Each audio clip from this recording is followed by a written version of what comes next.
begin with breaking news. President Trump is pausing most of the reciprocal tariffs for 90 days. One country's not getting off the hook. He raised tariff rates on China to 125%. U.S. trading markets jumped right after the announcement.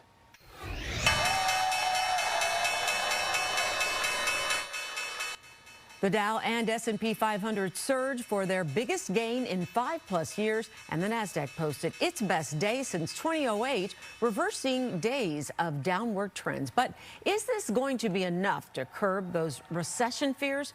Connor Hansen reports. Let's be clear. Donald Trump is feeling the heat from Democrats and across America about how bad these tariffs are. He is reeling, he is retreating, and that is a good thing. After a week of market chaos, President Trump making a major announcement Wednesday, writing on Truth Social that he's raising tariffs on China to 125%. And for countries that have not retaliated, the president has authorized a 90-day pause and a lower 10% tariff, sending an up-and-down market surging for the moment. I did a 90-day pause for the people that didn't retaliate. That deal's going to be made with China. The deal's going to be made with every one of them. And they'll be fair deals. I just want fair. Both China and the EU have retaliated with their own tariffs. Treasury Secretary Scott Bessent says around 75 countries have reached out to negotiate. Do not retaliate, and you will be rewarded. It comes after a week of extreme uncertainty. Top business leaders have said the economy could be heading for a recession, and Democrats call tariffs a tax on the American people. This will have a paralyzing impact on the economy. And if you think that a company or a country is paying the tariff, you're being misled.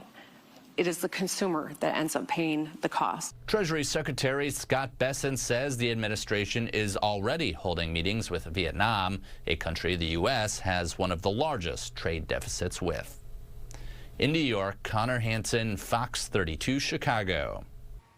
Well, lawmakers are now reacting. Senator Ron Johnson, Wisconsin Republican, says he is relieved by Trump's announcement, saying, quote, "We all would rather see the market rise than fall." But Illinois Senator Dick Durbin says it's a little too late. Durbin put out this statement: the chaos, the uncertainty, and real damage of the Trump tariff tax will not disappear in 90 days. Bottom line, the president has created a global mess at the expense of American families and businesses. Governor Pritzker has called Trump's tariffs a tax on working families. Today, just an hour before the president's pause announcement, Pritzker met with Illinois farmers who are concerned about being negatively caught up in this trade war.